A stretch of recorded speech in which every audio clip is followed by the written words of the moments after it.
I've always been close to the athletic department. I never cut my ties with the athletic department here. From the day I left here in 1950, I was always close to all of the athletic department, not just football. And I get a call from DeLoss, whom I admire a lot, and DeLoss said, Hoss, that week we're going to play the Aggies. He said, the next morning after the Aggie game, I'm going to reassign Coach Makovic, meaning I'm going to fire the coach. And he said, I know what you think about the selection committees. You got to help me. I want you to help the selection committee. I said, no, I won't do that. So we talked. He said, I really need some help. I said, no. But I said, I can tell you who your coach ought to be. And he said, who? And I said, I don't want to tell you. Because you hadn't pulled a string yet. You may change your mind. I said, I wasn't pushing to get rid of Makovic. But he said, no, I'm telling you, I've already got, nobody knows about it, but he said, I've already got, it's been approved by the president, it's been approved by a regent. And he said, I can tell you it is going to happen. Now, who is your coach? I said, you got to go to UNC and get Mac Brown. And he said, well, first place, why are you so high on Mac Brown? I didn't know you were tied. I said, I'm not tied. I just watched him in his career. And I said, he can get the high school coaches back and get the players out of Texas that we want. And he said, well, I couldn't go there anyway because I'd have to go to Chicago first. I have to. So I knew he was talking about there. And I said, do you know that guy? He said, well, I know him professionally. And I said, you don't like him? He said, how do you know? And I said, because he's going to take your job. He said, I'm very comfortable in my job, Red. I said, I don't mean the title, but I said, he will gut your program. And I said, he's going to make all the calls. I said, it was Mr. Barnett. I said, I know him pretty well. And I said, he said, well, I've got to go. I said, okay, you go there. I said, and I can tell you, don't get a big committee, but get Darryl. He said, I'm not sure Darryl will go with us. I said, Darryl will go. I'll get Darryl. And I said, stop in Houston and get Carby, Robertson, and another player or two over there that I mentioned. And I said, take them with you and get Mac wherever you're going to meet him and get the deal done there, and don't wait because he'll get emotional and he'll decide not to come. And he said, well, he turned down the OU job. I said, hey, come on. Coaching at UT is a lot different from coaching at Oklahoma. I said, God, I said, that's not even the same. At any rate, I said, he's not gonna turn down the Texas job. And so at any rate, I played a little role in that. But back to my $50 million gift, I really got turned on because Dean May and Larry had outlined some things that could happen. Now, all those things have come to pass. And I think we've gotten more value out of it than what I thought we were going to get. And this building we're sitting in is one big example of it. This building was never going to be. And then when it was going to be, it wasn't going to be half as big. And then it wasn't going to have as many parking places. But we got all of that. And then what a lot of people don't know is that we did something that had never gotten done before. But we get about 85% of the cash flow to the business school foundation that comes out of this facility. And they've never done that ever for any of the facilities on any campus in the UT system. And I would just tell you, it was beautiful, except Dean Gow almost screwed up the name because he told me, he said, Red, I'll get the gift for the name. Fine.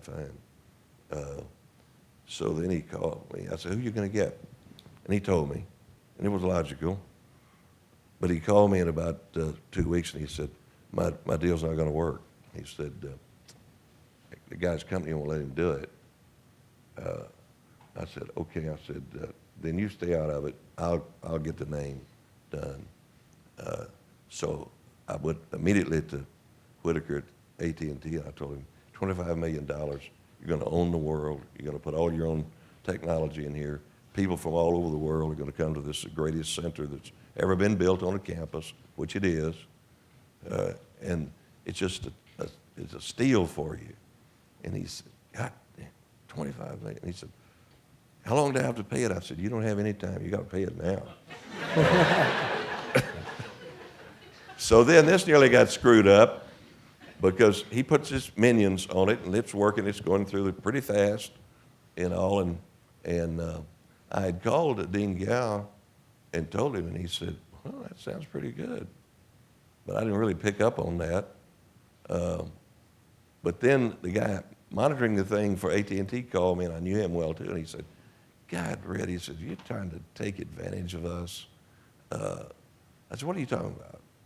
He said, you get Ed to agree to give you $25 million to UT to name the AT&T Center, and he said it's on your website for $10 million. Well, I thought immediately, I said, it's not on a website for $10 million, which it was. He said, yes, it is. I said, it is not. I said, that's for the ballroom.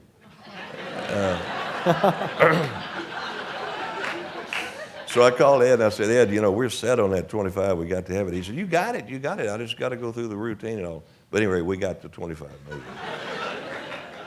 That's great.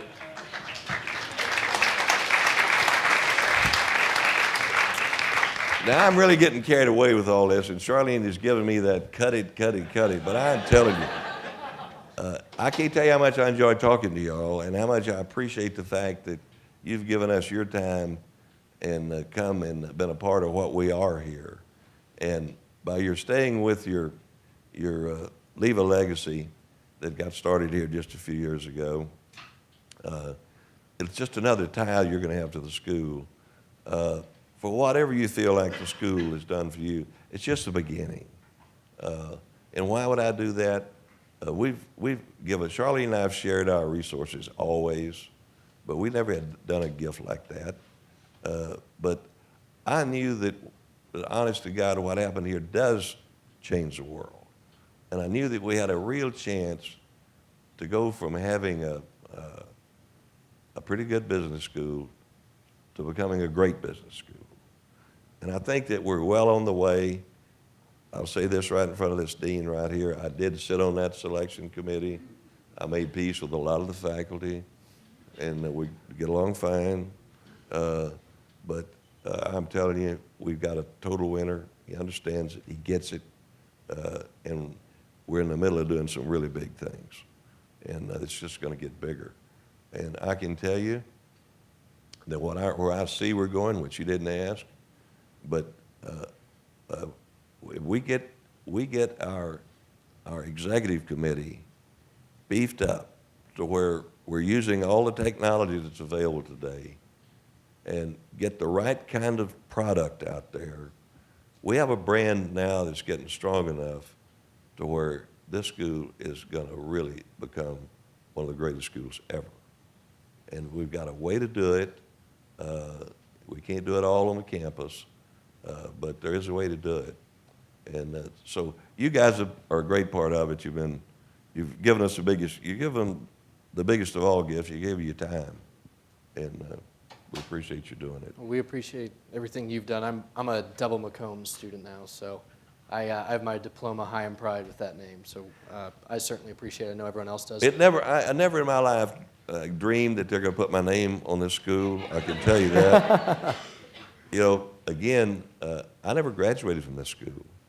I didn't graduate business school because we didn't have to graduate. If you were a veteran, you could get into law school with 90 hours of the correct hours. You didn't have to have a degree like you do now. So I didn't graduate business school. I didn't graduate law school. I am still trying, though. But I love this school. I've seen it actually change the world. It really is true. When Roy Spence and the group down at JS&M came up with that great line and got Cronkite to do it, is one of the great things that ever happened. But what happens here does change the world. And you all have been a great part of it, and I love you for it. So we have some time just for some quick questions if anyone from the audience has anything. And if you do, if you wouldn't mind just walking up to the microphone.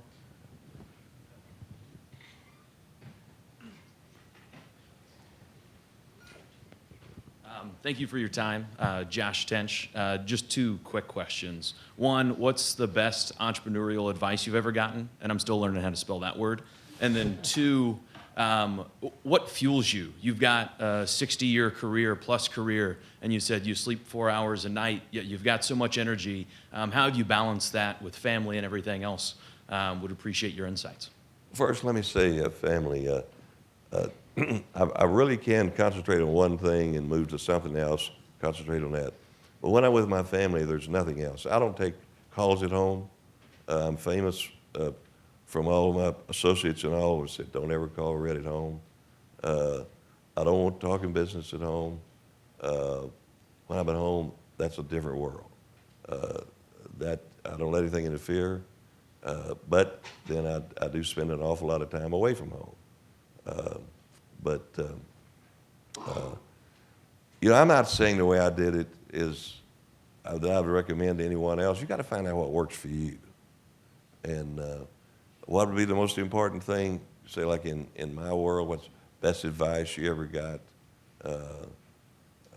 I could say I've always had heroes. I always fall in love with people I don't know of, never seen. I see they've done something.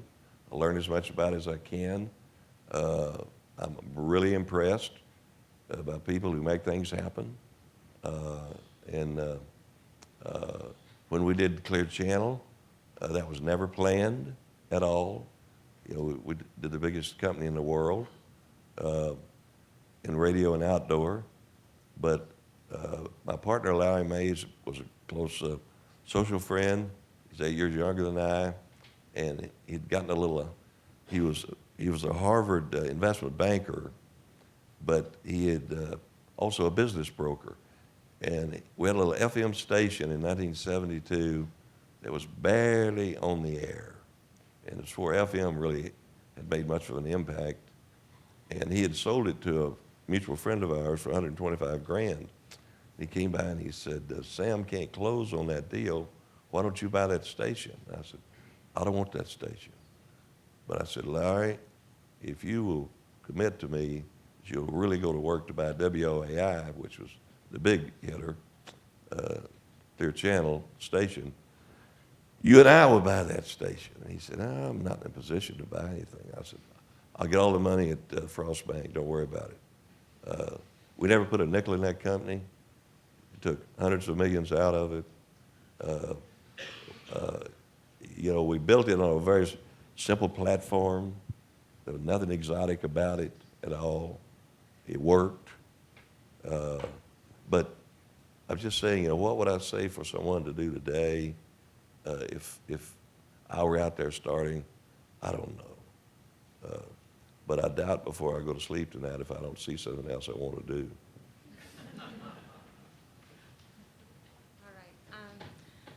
Thank you, Mr. McCombs. Thank you for being here.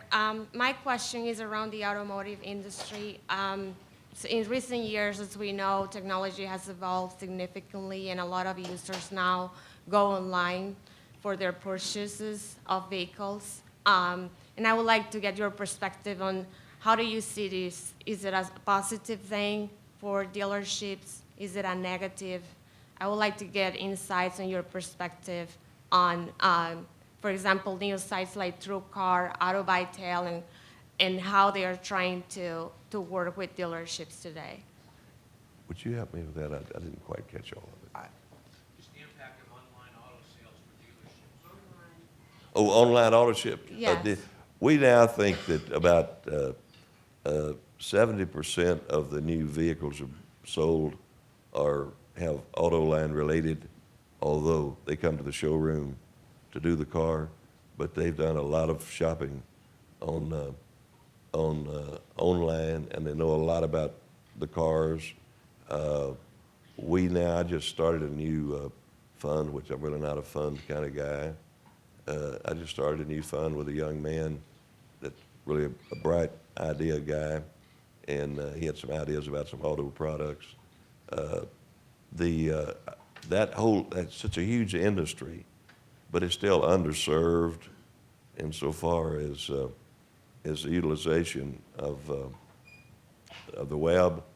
But I don't think there's any question but what that percentage will grow, and there'll be very few people buy cars without checking them out On a online.